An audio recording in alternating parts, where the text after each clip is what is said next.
The world could be a masterpiece if everything just stayed in its place. But then comes the human element and makes everything, well, crooked. We must ask, why do we act irrationally when we clearly know better? The answer lies in our mental architecture. It is, unfortunately, a substandard build. We call it spontaneous cerebral anarchy, a fancy name for pure, unadulterated chaos. It's a psychological heirloom, a survival instinct that fires faster than any sense of decorum. To tame this mess, a countermeasure was developed: the formal art of logic. Aristotle was a total pedant. He just wanted some order in the olive chaos. He was fed up with citizens claiming they were simultaneously hungry and full.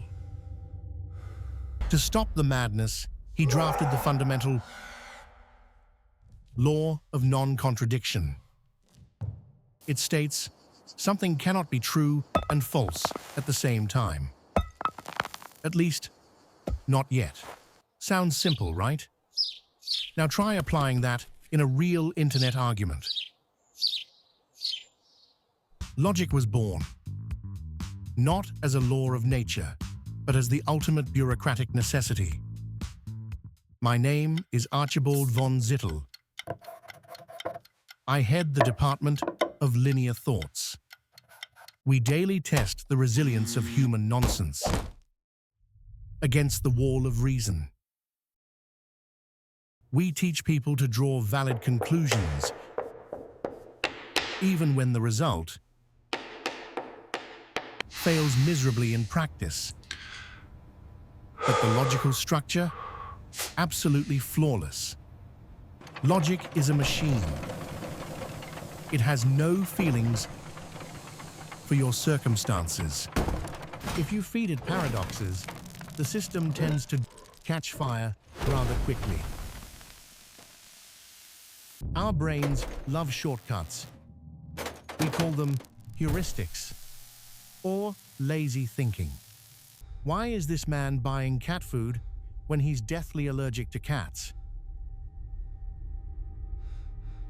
Because they were on sale, saving $3. A triumph of the irrational mind. We ignore facts we don't like, just like a child holding his ears in a tantrum. Back then, if you overthought things, you usually got eaten by a tiger immediately. Logic takes time. Time we often don't have in the wilderness of our emotions. At the Institute, we attempt to train the logical muscle. It is a grueling, painful process. Unreason has its own weapons. We call them rhetorical fallacies, the ad hominem attack, a classic of human debate, logically worthless, but unfortunately very popular. One builds an opponent of straw, only to strike him down with the hammer of logic. Conclusion: it is true because it is true. A masterpiece of intellectual efficiency.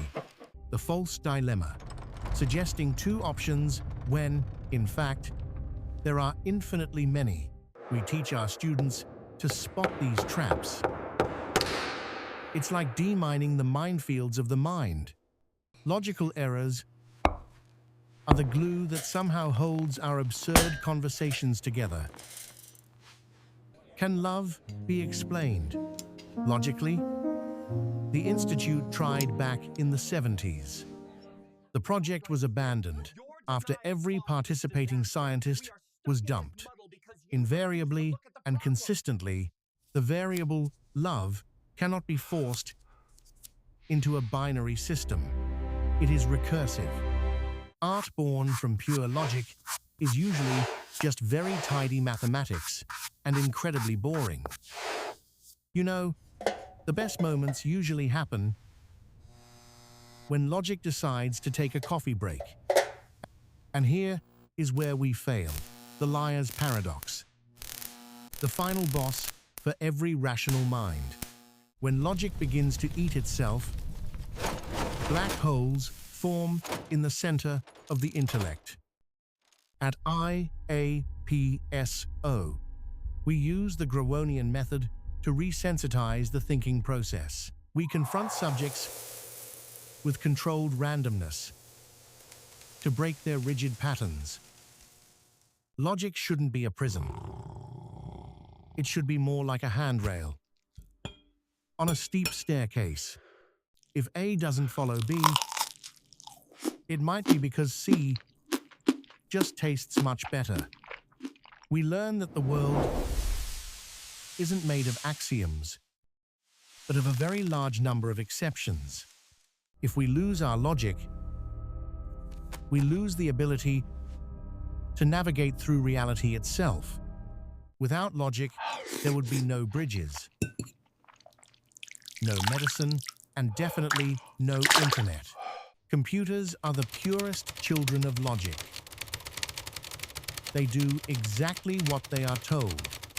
Unfortunately, we often tell them the wrong thing. Logic is perfect. The user is variable. This is the archive of human history, a single giant stack of logical fallacies and lucky guesses. We try to catalog the mistakes, just so we can make them all over again tomorrow. The Institute recently loosened its strictest protocols. We call it curated chaos. You have to know the symmetry to know exactly when it's time to break it.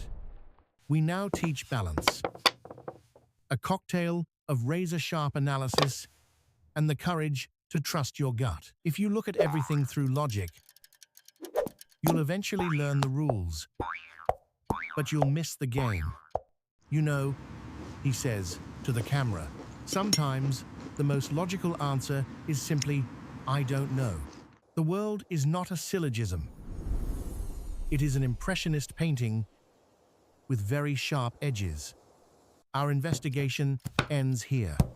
Logic is the compass, but we are the wanderers. A life without contradictions would be like a book without letters. Tidy, but empty. Stay rational. But remember to feed the monkeys in your head with a banana once in a while. We now come to the unavoidable part of the correction. For the very precise among you, the law of non-contradiction is absolutely real. Without it, modern science would cease to exist. Our brains are indeed masters of self-deception. Psychologists call them cognitive biases. Dr. von Zittel does not exist. Neither does Groenia. But the longing for order, that's real. He will continue to sort files in our thoughts. Symmetrically, of course. Logic helps us explain the world. Nonsense helps us endure it. The experiment has ended. For this specific period of time, why are you still here? Looking for meaning? There is none. Everything has been documented. The results are statistically entirely irrelevant. The Institute wishes you a tidy retreat into your own personal lack of logic. And remember, the truth is usually found at letter C.